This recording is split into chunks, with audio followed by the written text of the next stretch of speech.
Hi, this is Ken Parker welcoming you to Common Ground, the policy roundtable where we bring together a panel with diverse views on issues of concern to Newton residents and try to hammer out some of our differences. For those of you who are new to the show, let's review the rules. First, I introduce a topic. Then we go around the table with each panelist expressing a viewpoint. I then select the two panelists who disagree the most strongly and ask them to speak directly to one another in hopes of finding some area of agreement. At the end of the segment, I give an assessment of how we did at finding common ground and put in my 2 cents on the topic.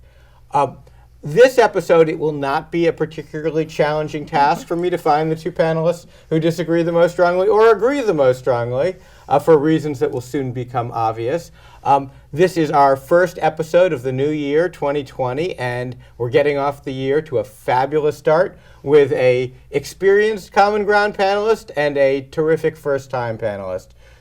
Today's theme will be the Newton Public Schools. In particular, we're going to have 5 subtopics. I know we usually only have 3, but we're going to cram a lot into the show. So without further ado, let me introduce tonight's panel. Jenn Martin, hi Jen, hi. Is the chair, I guess, of the Safe Routes to School Task Force. That's correct. And you're also, by training, a chemist? Is it? I'm by training a chemist, yes. I have a master's degree in analytical chemistry. I also have a master's degree in liberal arts, so Wow. It balances it out well. So which liberal arts topic? Or is that just a general just thing? general. There's a general. There's a general degree. I didn't know that was a thing. Just it's so actually like, the kind is of. that like English and philosophy and everything kind of all? I've focused on immigration and immigrants' intention to stay based on church attendance. Oh, wow. But it's the kind of degree you get when you work at a university and you get to take classes for free. So that was your second master's. That was my degree. second. Yeah. Which university were you working at? The University of Pennsylvania.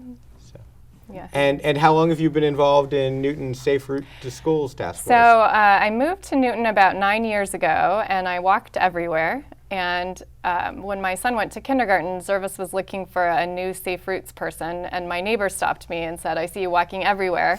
Why don't you do this?" And so I've been doing it now for 7 years. I took over from Alicia Bowman when she ran for city council this fall, now Councilor Bowman. Right. So I took over as chair in September. She'd been chair of that for a long time. She created the task force, and she was chair of it for 12 years. So I've been chair now for 4 or 5 months. How is it going so far? It's great. It's great to come into an organization that's already up and running and has credibility. I just stepped right into all these city meetings and these city-school partnerships. Everyone's welcomed me and the task force, and people seem to know about the task force. It's a very exciting time. And it's not just a Newton institution, it's some connection to a state There's group? a state program, there's a federal partnership. The state program is administered through the Massachusetts Department of Transportation. So we have a state representative who we work with on education initiatives. They have some grant funding. They help us with our encouragement programs. And then our local task force is what actually gets things done. Great. Well, thank you very much for coming on the show happy to be here. Talk about some of this stuff. And our other panelist, Margaret Albright. Hi, Ken. Great to have you back on the show, Margaret. Thanks, Ken. So you'll remember that a little more than a year ago, you were on with Michael Haley and a few others. And Steve Siegel. And Steve Siegel, and we talked about some of these same issues, and then That's we right. said, let's check back in a year. Now, it's been slightly more than a year, Yep. but we're keeping our promise to Yep. our viewers to Yep. to follow up. I can't remember what we were going to follow up on, but hopefully you'll remember, right? And no, Well- I think to some extent it'll come back to me. But Margaret, of course, you're in your seventh year on the school committee. Yeah. And so this is your final consecutive term that you're Yes. entitled to under the 4 consecutive term limit. Yes. And of course, Steve Siegel, you mentioned, he was just term limited. He just completed his 8 years of service. Yes, he did. And so you you were recently, I believe, honored for your civic involvement. I actually got an achievement award from the Mass Association of School Committees, which are my peers across the state. Well, congratulations. So, That's pretty cool. yeah. Yeah. So anyway, you were always an awardee in our minds here in Newton, and obviously doing terrific stuff. So Yeah, thank thank you you. for your 7 years so far of service to this Great. community and to the schools. So why don't we start out, coincidentally enough, talking about some of these getting to school issues. In other words, there has historically in Newton been a little bit of a culture of people tending to drive their children to school. And my understanding is that the Safe Routes to School Task Force encourages folks to look at alternatives to driving their kids to school. So some of the obstacles to that, of course, are safety concerns about crossing big streets and snow on the sidewalks and of course, the availability of buses and whatnot. So what in a nutshell, Jen, is the state of let's start with this. What percentage of kids get driven to school and what percentage get there another way? So we did a survey with the planning department, Safe Routes did, in spring of 2014, and we looked at just this question. And there was a lot of work to be done. We're repeating this survey this spring with Newton Public Schools, and we're hoping to get a repeat, maybe more walking, maybe. So what was the 2014 stat? I'm not sure what the percent was exactly, but what it amounted to was 4,500 individual car trips each morning and 4,000 each afternoon were from parents driving their children to school or were from high school drivers driving to school. And that didn't include carpools. And you don't need a scientific study to know that if you live in Newton, because if you're near an elementary school, you just see the lines of cars coming down the street. And it also didn't include our 2,000 employees. Right, of course, that's and most of whom drive as well. Exactly. Presumably. Right, because most public schools are not on public transit routes. Yes. Now, I guess theoretically, Mason Rice, you could take the Green Line, depending on where you're In coming Ainger, from. you can take the Green Line, but yes, a lot of our teachers live further out, and it's Right. more And all of our challenging. schools in Newton Corner, you could take the bus. Yeah, so depending on where your public transportation in the Boston area is very spoke and wheel. I mean, we don't have the wheel, we just have the spokes. Spokes. So if you're coming from Lexington or something, you have to drive. You'd have to be coming from Boston or so there's a lot of places you just can't. So one thing that's been an improvement is the 3 new schools, Zervis, Ainger, and Cabot, have all been designed to be walker-friendly, biker-friendly, bus-friendly schools with separate access points for each of those modes of transit. So kids are not crossing blue zones, they're not crossing bus drop-off loops. That has made it somewhat safer. Another improvement this winter is the sidewalk snow removal ordinance, which has a fine now and a shorter window, so residents need to remove snow from their sidewalk within 24 hours, which will help enormously in getting children to school. So, of course, we don't know how that works yet because there hasn't really been any snow yet this No, winter. there were 300 houses reported after the first snowfall. First and only snowfall, right? Did we have more than one, or did we? I believe there were 2 or 3 snow events. Snow event. Yeah, Yes. but I think maybe one was on a weekend or something. I remember one. Maybe. Yeah. But pretty- definitely it's still a testing out a Hasn't been a system. snowy winter But what it's anyway. drawn attention to is the snow removal ordinance only applies if you have a paved sidewalk. So it's really pointing out those gaps in sidewalks we have around the city, which when you're walking for fully mobile students, they can walk right along gravel or right along a path through a berm, but in the winter, those residents do not need to. And in fact, it's challenging for them to clear snow from their sidewalk. I So it's- remember then alderperson Marcy Johnson commented she didn't have a sidewalk in front of her house when we were debating the sidewalk shoveling Yeah. ordinance all those Yeah. years ago. So that's something that Safe Routes is really focused on. Let's complete these networks around schools so that students can have connected sidewalk sections to get safely to school.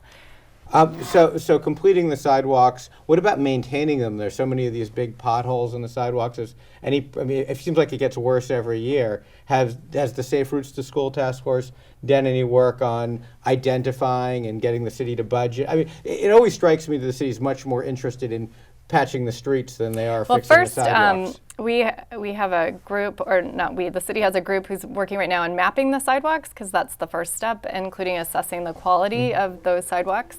And then when that's complete, there'll be a better plan to sort of triage sidewalk quality and what makes a priority route to school or to commuter stations or to key bus stops. Yeah. The the city council has always had this list of priority school routes that get plowed with the city plows, but that list, as I understand it, has shrunk in recent years. No. So I sit on the group that does that. Maybe it's re-expanded again. Yes, it's re-expanded. So how many miles are they doing now? They're doing 81.5 miles. Okay, so when it was 200 miles, it shrunk considerably since I don't know when it was 200 miles, but in my tenure in Safe Routes to they School, did all arterials and major and secondaries, I think, at one point. A few years ago, I believe it shrunk pretty significantly, and then they added back sections. And then the focus this year is on doing those sections, but also making sure that commercial properties and multifamily housing where there's more than 4 units, they have 12 hours to remove snow from their sidewalks, so there's a much higher fine. And so making sure that business districts, they're doing their own sidewalks, so city resources can be used elsewhere. So part of the problem has always been there are these varying authorities. So the city often misses the sidewalks that are abutting parks. The MBTA owns a bridge here and there, and they didn't do that. And then relying on homeowners, some of whom do it, some of whom don't, Right. some of whom do a not very good job. But amazingly, some of the ones that don't do the sidewalk at all do a marvelous job on their driveway. Yes, Yes. that's really true. That is really true. And Quite then, true. but I think that some of the biggest problems, frankly, are the city plows piling snow at corners. So even if, like, on some blocks of the city, you'll see everybody did a great job of clearing their sidewalk, people are still walking in the street because you can't get around these mountains of snow at So the the corner. city's really focusing on those, and what they're focusing on is using us as citizens to report the problems. So you use the 311 app. They really want you to take a photo so that they can send somebody out to make sure that the work has been done. And so the city will come back out and clear that corner. So what I never understood is why it wasn't possible just to have the city contractors and the city employees know not to pile the snow there. In other words, There's a lot of moving pieces, and private contractors, and the plows will come by, and then the sidewalk plows will come by. But we've had the director of highways come to our last 2 meetings, actually. And they're really trying to work on this specific problem, specifically around schools and the safe routes that were identified.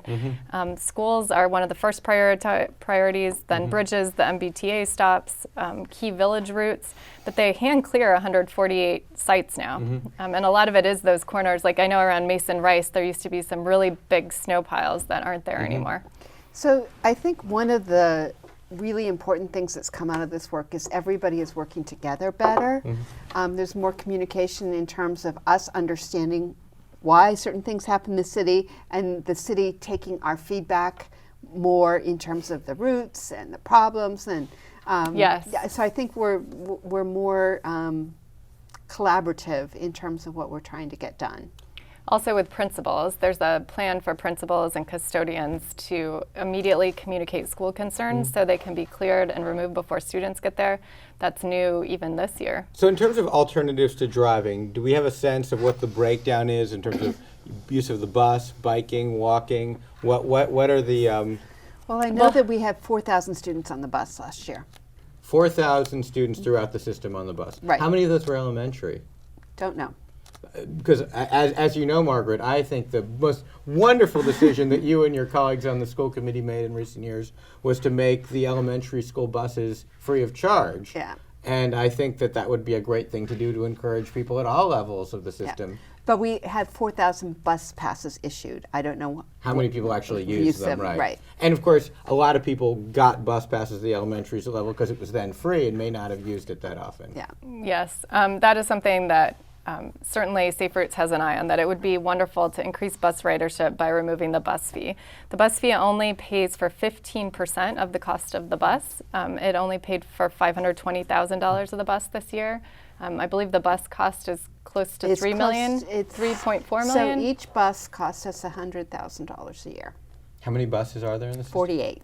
So yeah, just from a full cost accounting of what it costs the city to have these cars clogging our streets, Yes. the wear and Right. tear, the pollution, you would think every kid we can get on a bus is a huge cost savings. I mean, I'd rather pay more taxes to have no fee. I mean, how much money is raised by the bus fees? It's about $500,000. So $500,000 in a city of close to 100,000 people. That's $5 a person, right? But the school bus costs come out of the operating budget of the school department, not out of the city's budget. And one of the best things. Well, wait a second. The city, there is no it's part of the city budget. It's paid for by the property taxes. Right, exactly. But it's something that we have to. It's competing with teachers. It's and other competing expenses. with a lot of other issues. Somehow you brilliantly managed to eliminate the elementary school bus fee. So continuing that momentum, I think. And would be a I wanted terrific to turn the conversation to the Climate Action Plan, which is going to be wonderful for transportation in Newton. Yeah, just to finish that last question, yeah. though, are kids biking to school in any significant numbers? Are kids?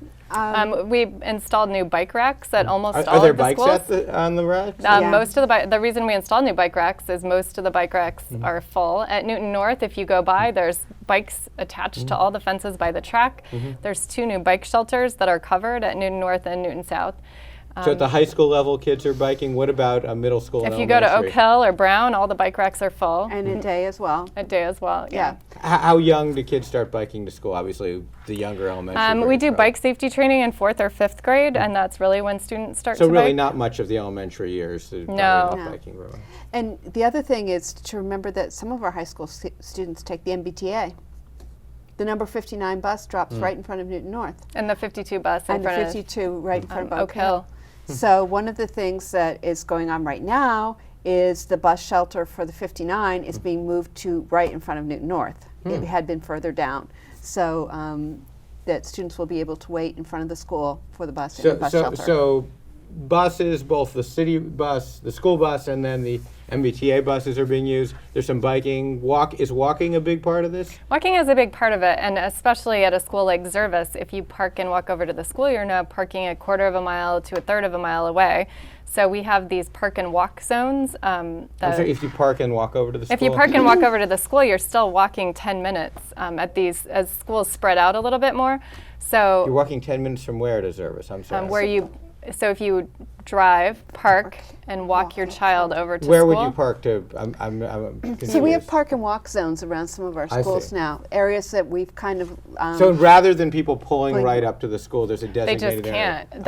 can't. With these neighborhood schools, if you have 200 cars picking up Right. students, Well, there used to be a big line of cars, and Well, that's actually a problem. Ken. what they call the red zones, and Blue zones. Blue zones. Thank the you. blue zone. Blue zones. So we also are promoting light blue zones, where you designate a safe area with your family where you can drop a child off and they could walk the last 10 minutes by themselves, a park, another safe street. You can meet your child there after school. At elementary schools, it varies by school as to what age your child needs to be. Kindergarten and first grade at almost all schools, you have to pick up in person. So at a school like Zervis, you would have 160 parents picking up because of kindergarten and first grade. So you do need a lot of space for parking around school, or encourage parents to walk over to meet their children. So we develop park and walk maps for all the schools. And so presumably it depends on how close a family lives to a school, Right. whether they're going to let their kids walk Yeah. the whole way. And this kind of then dovetails into what we're doing on the school committee side, because we have a transportation steering group. And one of the things we're trying to develop is arrival and dismissal plans for every single elementary school, so that there is a good map of where the entrances are, where the buses are, where the blue zone is, where the special ed vans are, where you can park and walk your child over, where you can't park, where the crossing guards are, where the bus stops are, so that everybody is aware of all the ways you can get to school that don't mean driving up to the door. Because frankly, driving up to the door is a safety issue. But just to play devil's advocate for a moment, is this really a public education issue? Because absolutely. I mean, do you think absolutely. people don't know? They don't know. that They don't that know. they have after all the publicity of years and years. I feel like I've gotten 5,000. But do you read trees all have of them? died with all the paper I've gotten telling me about having kids walk or bike to Right. school. And, I feel like having a map is a and really the good emails start. and everything else. Really, people Just people focusing really on don't know- mapping, Yeah. they really don't know. Well, okay. Well, let's transition to one of the related environmental issues, which is a pet peeve of mine, which is people sitting in their cars with the engines running. Yes. And you see this with parents, of course, who try to get there early to get Right. a good spot and keep the engine running, and then because the school doors haven't Actually, unlocked yet. It's illegal. Oh, yes, but that doesn't stop people. Oh, No. I mean, do people do it in the parking lot of my office in Newton Highlands, and it's illegal there too. You're not supposed to. But there's a state law that says within 100 feet of a playground or a school, you cannot idle Well, your my vehicle. office is within 100 feet of the Newton Highlands playground. So, So we've been doing a big but- education campaign around this, and it's picking up traction because of this focus on climate change and individual choices that we can make that will impact So climate you're saying change. this is declining? Because I just No, heard it's not today- declining. I'm saying that we are addressing this. You're trying to because We're- I just heard today from someone who was saying there's a trend now of harried high school students who drive Yes. themselves sitting Yes. in their cars eating For breakfast 45 minutes with their Yeah, engines you've running. Heard, you've heard Yes. You're And do you know who's most worried about that? Other high school students. They're worried about the impact on the climate that these students are making. And I was just at the Just Think Expo, students making smart choices, talking about idling with high school students. I talked to some students who idled. I told them what a problem it was for the environment. And do you know what they said? I won't do it again. I had no idea how bad it was.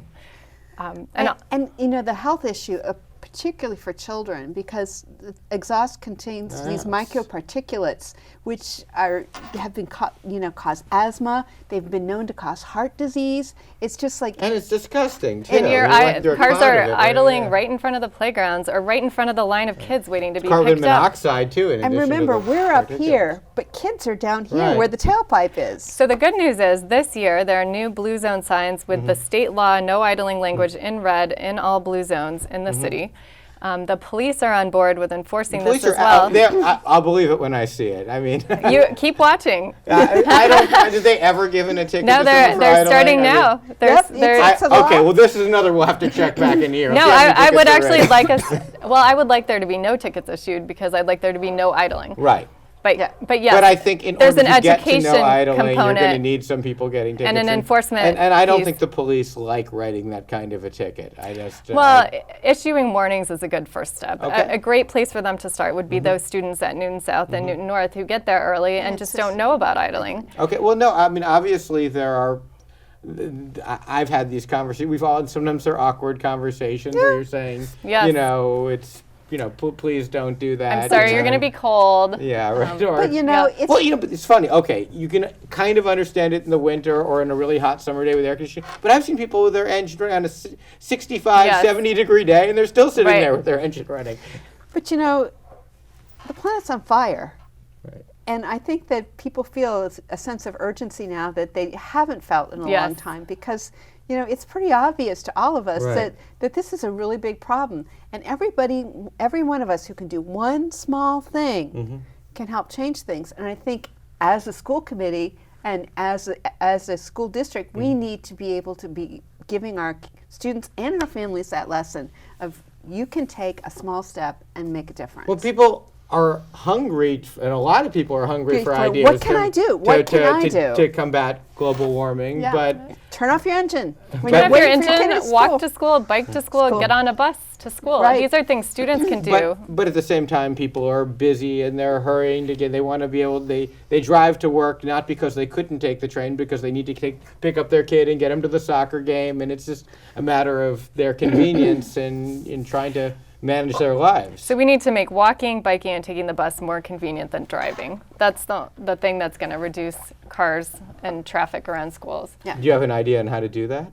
I think for the yellow buses, we want to get more kids on the bus. One thing that is already underway is to switch to an electronic registration system, to push bus registration earlier in the year, to do a better job communicating information about how you get to school to students as soon as they enroll. At that kindergarten parent night, talk about this is how students get to school. Here's how you walk. Here's how you bike. Here's how you register for the bus.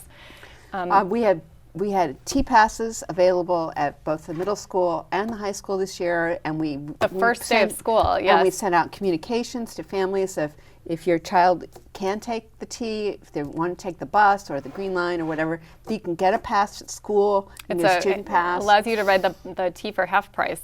And there's no cost to Newton Public Schools, so Right. that's a win all around. Right. That's another pet peeve of fun. There should be no charge for taking the MBTA, bus, But that- train, that's anything not- else. That's Again, not I know that's not. But we can all advocate to our legislators. But I think, again, I'd rather pay a little bit more in state income tax Yeah. and have more people off the road, better for the environment. But one thing- and when you do have to drive, less traffic. But one thing Newton does control is the yellow bus system, and that is something. Yellow bus meaning the school The bus. school bus, that is something that Newton could make free by prioritizing it over other things. And Right, Margaret. I- And here we have no. one of the 8 people, one of No. the 9 people, I should And say. I would would be say voting I on it. certainly am not advocating for it over any education component. There needs to be more funding in the school budget to cover increased use of the bus.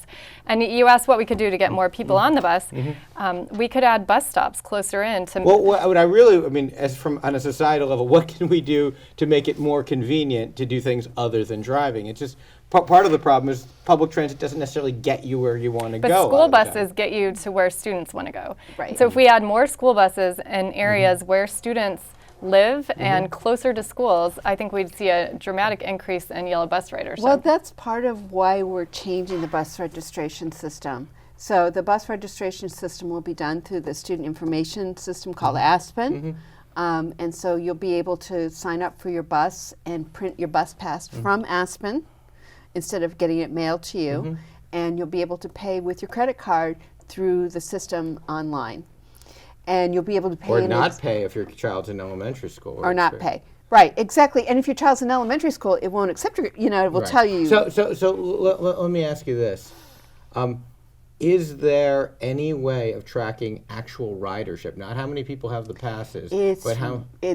So we know when the spikes happen, but for middle and high school, it's variable because if I have soccer practice after Sure. school, then I don't get on the Right, bus. but I mean, is there a way of knowing... If I have if I ride my bike one day and then take the bus I mean, when the weather maybe, gets cold. maybe even just sampling random, every now and then. We Is there know I think kind of along a- with more yellow buses, we also need more staff in the school transportation office Yeah. so that they can help with things like this. As best I can tell, the transportation people. office has 2 people who manage 48 buses. 48 buses. And all the logistics around that. And if there was more 'Cause it would be- staffing, we could answer that Knowledge question. is power, and knowing what's working and what's not working and what ridership is would be Yes, helpful to know. I agree. Yes. Yeah, and we had the school, so the school committee has transportation as one of its goals.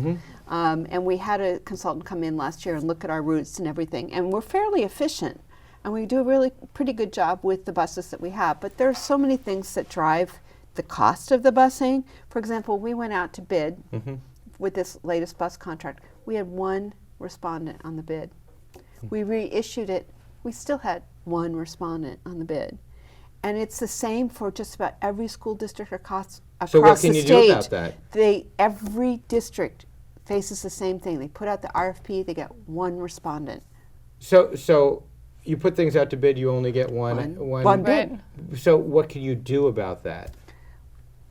There's nothing you can do about that. You have to go through the public bidding process. If people decline to bid on your contract, then they decline. But to I mean, bid. do you think that they're Well, what's basically happened is do you think there's something illegal going on where the bus companies are talking to each other and saying you get this one, they're divvying it up in so they're some way? kind of or- like they're geographically dispersed, and so the bus yard for this company is in Lowell, and the bus yard for this company is in Worcester, and the bus yard for this company is. So you in don't think there's a grand conspiracy? You just think that that's just the market forces I at work? don't know.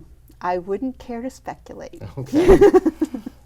No backroom deals necessarily. No, though. I All wouldn't right. care to speculate. Okay. Well, that is frustrating, though, if you've only got 1 bidder, because that doesn't give you a lot of competition in the And it marketplace, doesn't is give you much chance to work on the price. And one of the biggest issues. Maybe bring it in-house then. Maybe the city should buy its own buses and hire its own people Talk to about expense. And also the issue of bus storage, which is already an issue for We'd Newton. have to rent space somewhere outside of Newton, presumably. For Well, that. our bus vendor spends a significant amount of money renting space within Newton for bus storage. In most districts, they allow a parking lot at one of the schools, usually one of the high schools, to be used. And while we wanted to do that, the neighbors of the school where we were going to use it and the city councilors in that area asked us please not to do it. So it was an additional cost that we incur because People we can't didn't want buses parked in a school parking lot Really? 'Cause overnight and on the weekend. I mean, I'm just picturing, like, I went to Newton South. That's a huge parking lot. Well, There's no room for buses there? It's the buses, but they also have a trailer with a dispatcher in it. And people didn't want a trailer? They didn't want the buses. They didn't want all those buses leaving in the morning and all those buses coming back at the end of the day. I mean, it Which is a gets us back to the pollution problem of transportation. I'm sure that was part of their concern. Yeah. Yeah. Well, maybe we need electric buses. One day, yes. Yeah, they're not. The technology's not there yet. technology's We not were Really? looking into it for Safe Routes to School. It really needs to be done at a much larger scale. Newton has a pretty significant number of buses compared to a lot of districts. And the reliability isn't quite there. There was Really? a pilot. There aren't reliable electric buses? No, you just need a bigger Tesla's scale. making electric trucks and things. You think We they'd need be- a much higher rate of adoption so that mechanics become in-house and problems are dealt with in-house. That was the problem with the pilot. Right, that the They were bus had to sending the be- buses to Canada Be to be I see. towed to repaired. Canada to be repaired. Well, now they're going to have all these charging stations, and that the electric technologies come along with the battery technologies. Have been Yes. Tremendous breakthrough. So within a few years, perhaps. I would guess actually the technology is probably here, but all the accompaniments are not yet The there. infrastructure network. The infrastructure isn't network. built And you know, out yet, and I that kind of speaks to what you said about having our own buses. The biggest problem is maintenance. I mean, Well, presumably, any single presumably day- we could collaborate with other communities. Maybe Needham wants to do the same thing. Maybe Wellesley, and we could have a But consortium. you realize that if there's no competition in the private sector, Yeah. sometimes the public sector has to take the initiative. so in any given day, 3 to 5 buses could be offline for repairs and substitute bus in there. So if you don't have the ability to do that, some districts actually lease the buses and hire their own drivers, but that's not going to solve anything either, because hiring bus drivers is also a problem. Just like hiring crossing guards, cafeteria workers, people to fix your There's no plumbing. panacea, but sometimes you have to look at alternatives. Yeah. Insourcing is sometimes better than being at the mercy of one market Yeah, player. but Monopoly powers can be abused. Let's talk for a moment about another sustainability issue. What are we doing in terms of the energy consumption cost? Now, I know from Jen that you, in your own life, have explored geothermal and solar. Are we doing any of those kind of things in the Newton schools that you know of, or? There are now rooftop solar at many of the schools, solar canopies. I'm going to let Margaret speak more to this from the school committee. So we've been working with the city, with the sustainability director, and the ESCOs have been looking at where they can put panels up. So there's going to be, there are panels already at Newton South over the parking lot. They're going to be installed at Newton North as well. The buildings that have roof I structures. should explain for our audience. ESCOs are where this outside They company come- has a contract. contract that they get a percentage of the savings, essentially. They put the panels up for free and they get a percentage Right. of the savings. And the school buildings that have roofs that will support a panel structure are getting panels. But we have buildings from the 50s and 60s Right. that are not structurally sound enough to support roof And panels. have there been issues with solar panels being installed maybe improperly? I mean, I've heard that there was an issue at Newton South with the plumbing associated with it. or- Nothing that I know of. Okay, all right. And so, so there was a thing about fire alarms were going off. I don't know. Okay. I So don't know about that either. Okay. All right. 3 new school buildings are all LEED certified. All 12 schools have LED lighting. 9 schools have solar energy, and there are solar parking lot canopies in 6 schools, and there are going to be 6 more schools to get rooftop panels in What 2020. percentage of the electricity consumed by the Newton Public Schools is coming from these solar panels? I don't know, because it's a citywide thing. So it reduces I mean, our are we talking overall. are we talking like 10%, 50%? But see, it reduces our overall cost for electricity in the city.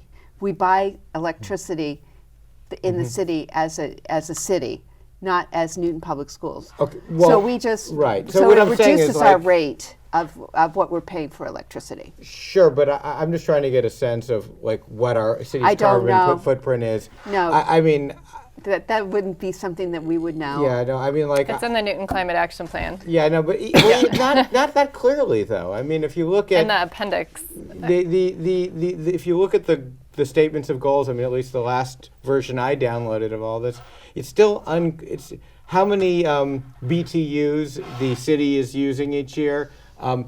Isn't really articulated in a way that I could follow. Maybe you know what?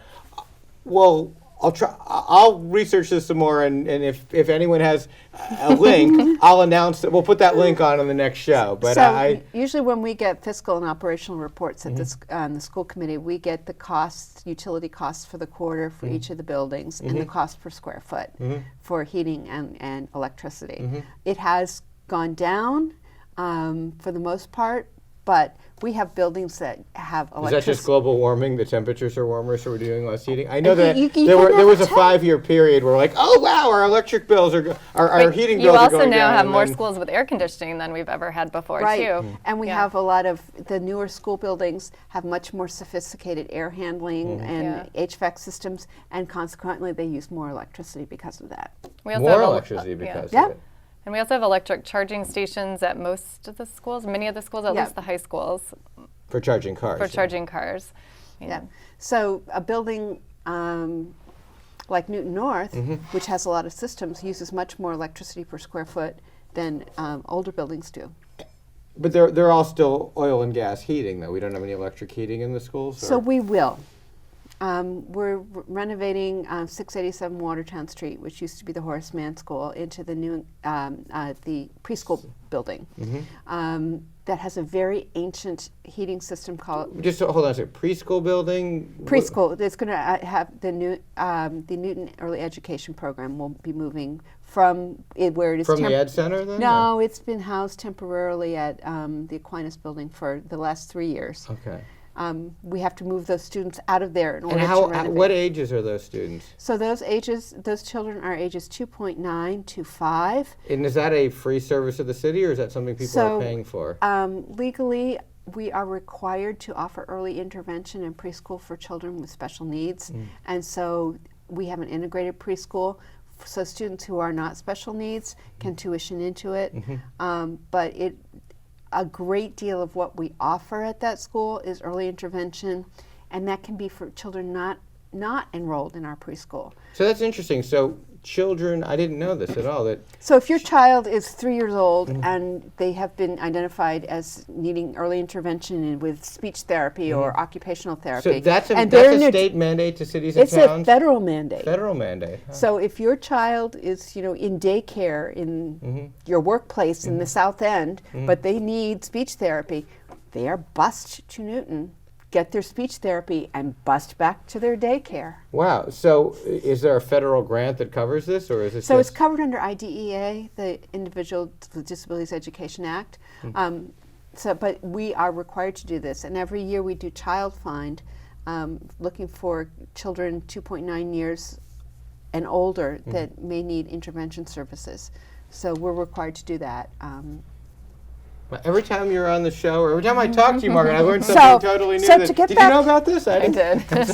So to get back, I knew there was that program that used to be in the Ed Center, but I never realized. I was like, why are they teaching those grades in the public schools? because we have to. Right. No, it sounds like a good It's a societal great thing to program. do. It's a but wonderful program. It's just, Right. Yeah. Frankly, I think there should be free public education starting at a much younger age. Because it's important for democracy, frankly, that those of us who can afford it put our kids in That you start Spanish kindergarten immersion at and a everything level else. playing field. Yeah, Yes. exactly. Yeah. Right. So what we're doing with that building at 687 Watertown Street is because the system is so old and it needs to be replaced anyway, and the duct system is really not great.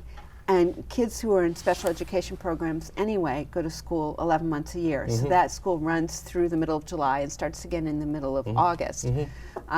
So we are doing There'll be electric heat pump then? system. Okay. So every room will have its own separate heat pump controls, and the And will that be the mechanicals will be first on of the roof. many? Is the plan to convert other heating systems to electric? Or? Where it is feasible. It depends on the size of the room whether a heat pump can be used or not.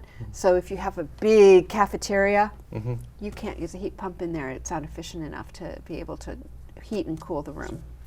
Margaret, in terms of the infrastructure, another issue beyond energy efficiency is the quality of the maintenance and the quality of the spaces. I know over the years we've had some infrastructure issues in the city, and in particular in school buildings. What is your assessment of how we're doing now in terms of taking care of our educational spaces? Well, the maintenance is much better. We've restructured at the central administration so that we actually have a facilities manager and someone who manages the custodians, who is a separate jobs. Our facilities manager is very skilled and knows a lot. So we have a much better maintenance of our facilities. And in fact, if you look at our budget, we overspend on maintenance just about every year. What do you mean by overspend? Spend more than you... We spend more than we budget. Oh, okay, not spend more than you need to or more than We you should. spend more than we budget. We end up taking little bits and pieces from other places in order to finish projects. So, you know, we're doing that. Plumbing's in fairly good shape, roofs and windows. We're replacing the furnace at Day and the furnace at Bigelow because we got those into a state school building authority accelerated repair program, and that's great because the furnace at Bigelow was the original furnace from the 1950s.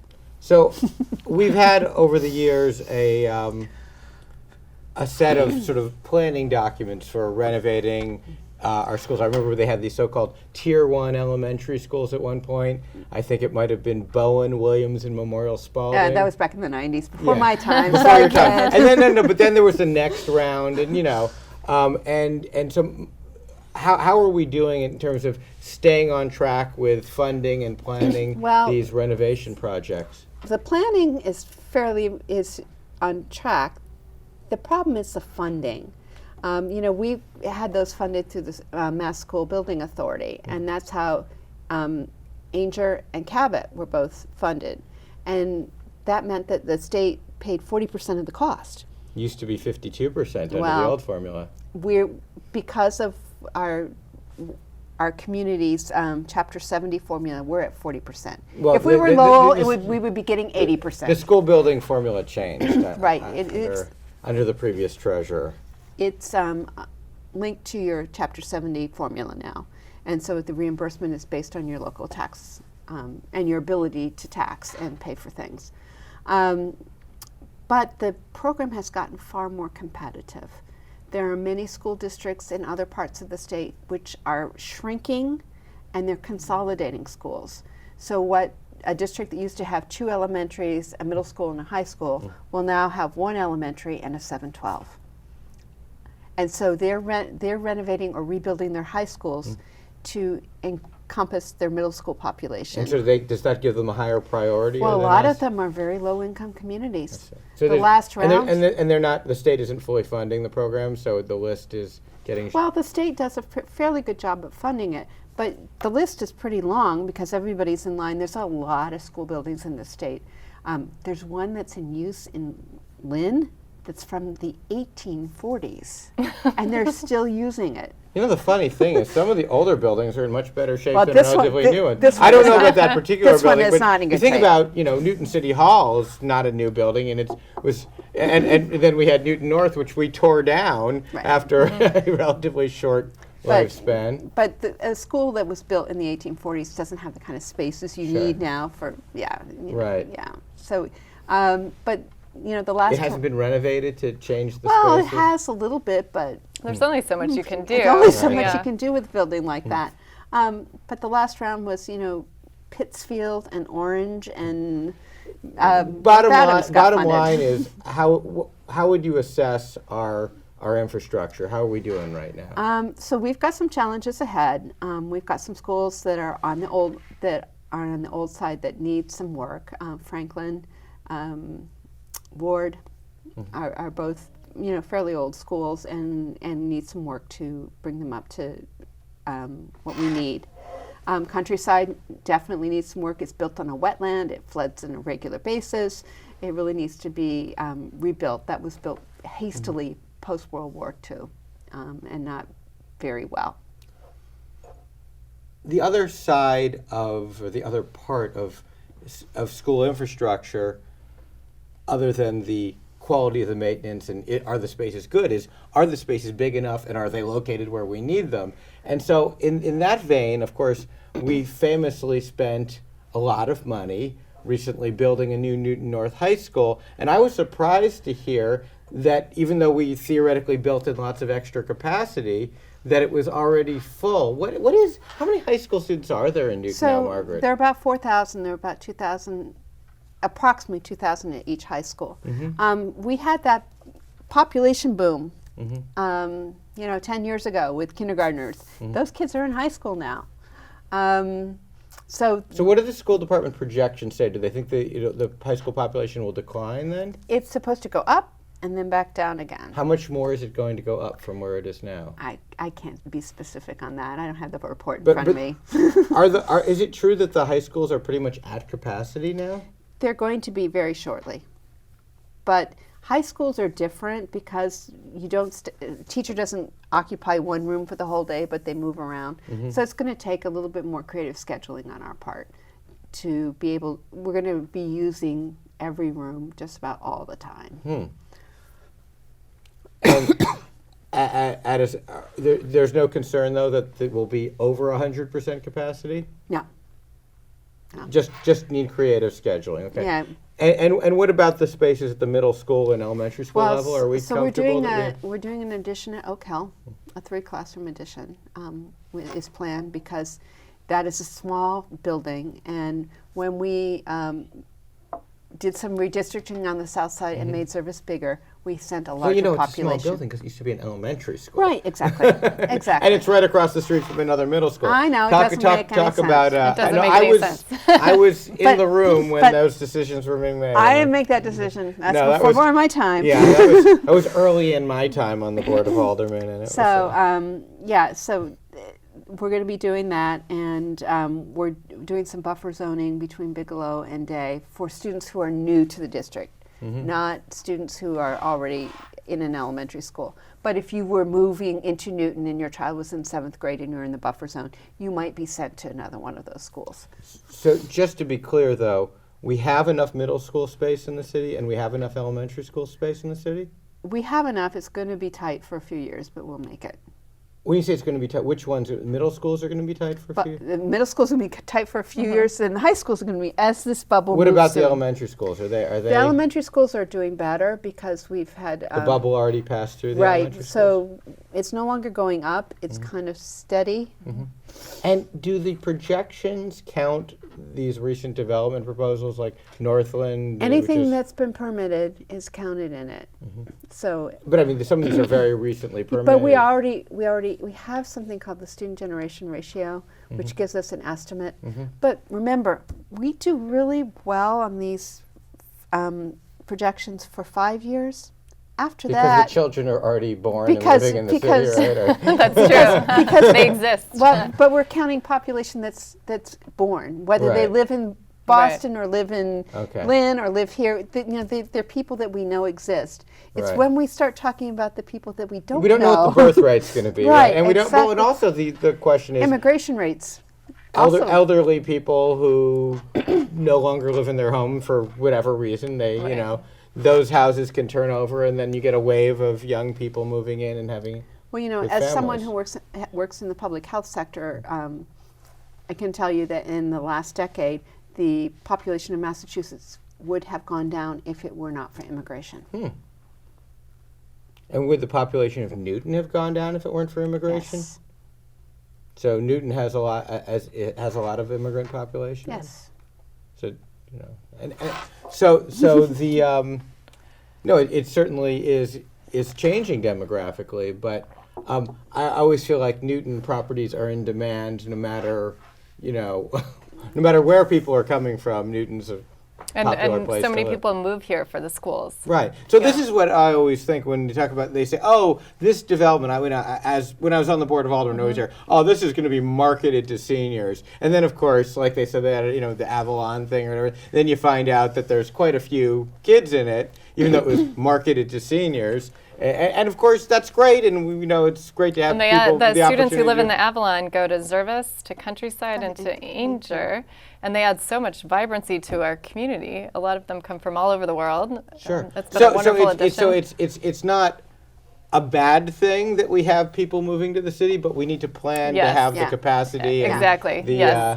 So, one of the biggest challenges has been on the north side. If you were to draw concentric circles of 1 mile around every single one of our elementary schools on the north side, they would all intersect.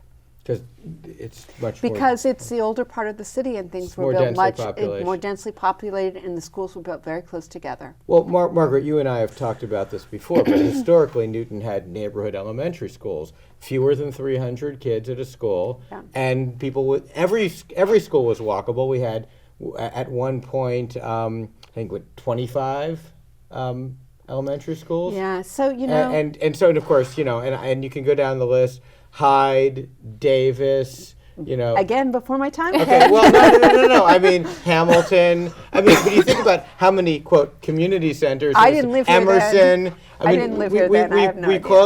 We closed quite well. Yeah, but I know. So the Newton Community Service Center in West Newton. Yeah, was an well, elementary I school. know. The Emerson Community Center. But aside from a transportation standpoint, is that bad that we consolidated schools? It seems to have more resources. We didn't consolidate intentionally. Population went down, and we were able to close them to save money, and a lot of it was in the wake of Prop 2.5. Then population went back up, and once you've turned a building into something else, it's very hard to get it back. Now, there were two exceptions to that, of course. One was Oak Hill, which we talked a little bit about earlier, which was... And Bigelow. And that's the other one. And the current Horace Mann School. Which is with the car, right. Car was a little different. It's not car, it's the Horace Mann No, School. well, it was the car. Yeah, but we're not calling it that. No, the former car school, though. The former car school. Right, but what I'm saying is that there wasn't, people didn't think, we're going to need this capacity. At one point we were down to 2 junior highs in the city. Well, I have to tell you that the original plan that Mayor Warren put out was to take the Horace Mann building at 687 Watertown Street and turn it over to the Parks and Recreation Department. And I was one of the people who said, I don't think we should do that. And I think it was a really good decision to say that we shouldn't do that. Right. We shouldn't be giving properties over to someone else. Well, it perplexes me as someone who's been to the Science Museum and seen how the pendulum goes, and then it always comes back again. But people who it goes one way and think it's just going to stop there because there are these swings in population, and eventually it'll go down, and the city will get more elderly, and then young families will move in, and the population will go back up again, and yet we somehow think the idea that we closed like a third of the elementary schools in the city just boggles my mind, and all but 2 of the junior highs. Yeah, and I'm watching it with some of these other districts in the state that are closing an elementary school and turning into a senior center. They're closing, the junior high school. All the buildings in the city that have the word house or community center next to it that used to be schools. Weeks House, Warren House, there's Newton Community Service Center, Emerson, Hyde. They're all either housing and it wasn't.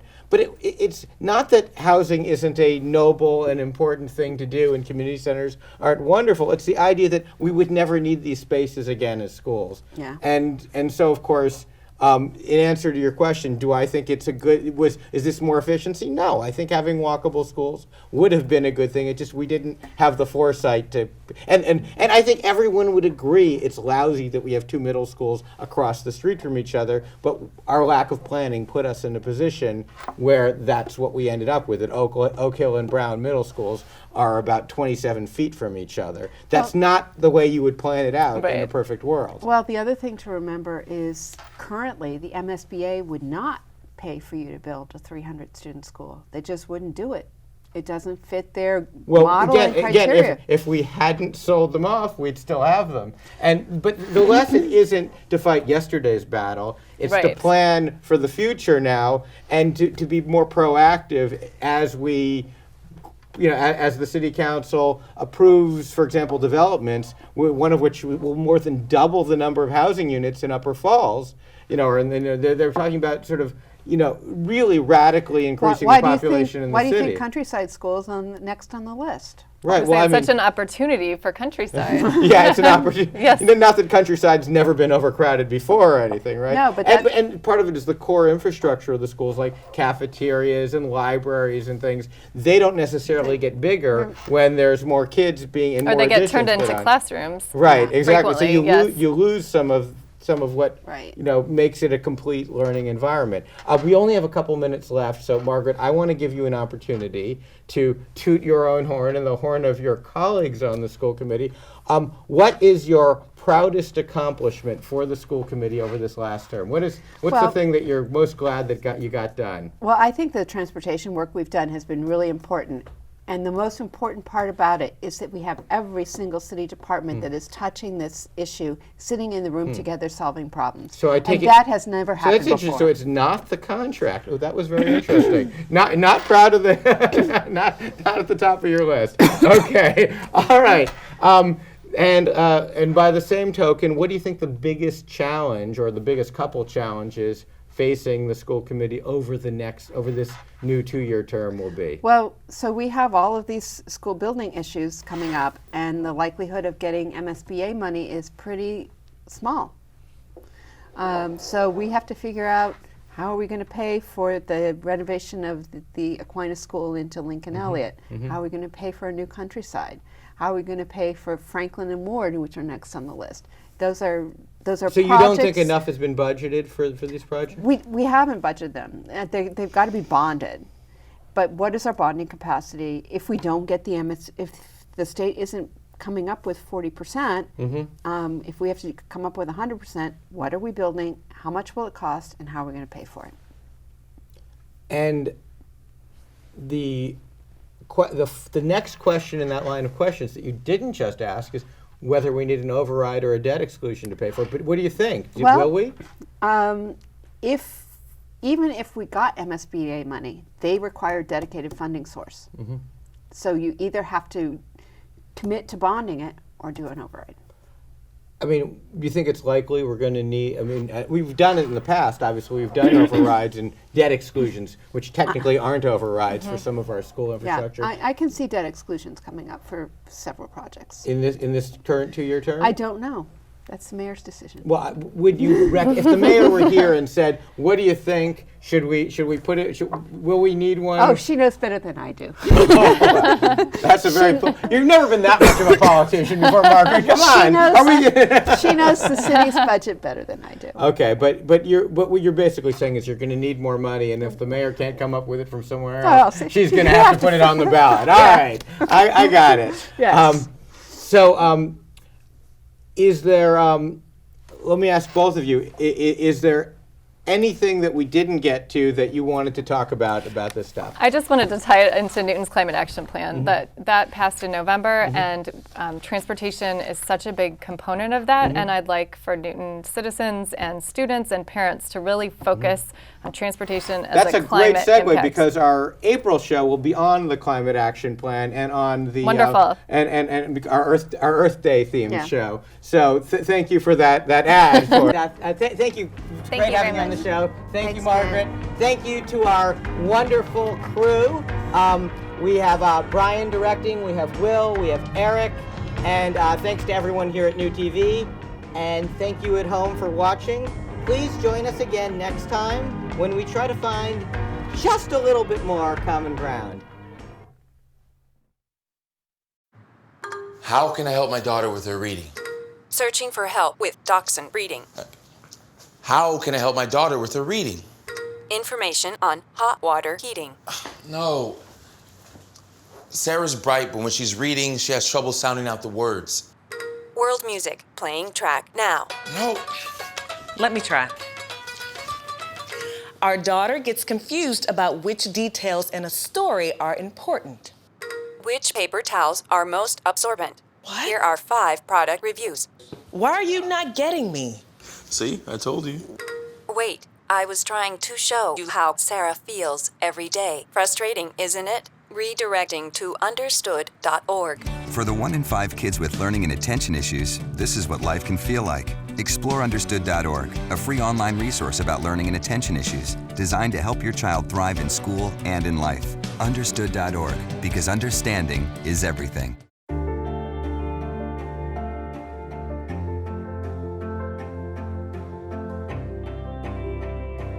Body language can tell you all sorts of things.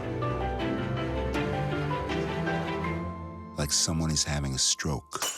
Know the sudden signs. Learn fast. Face drooping, arm weakness, speech difficulty. Time to call 911 and get them to a hospital immediately.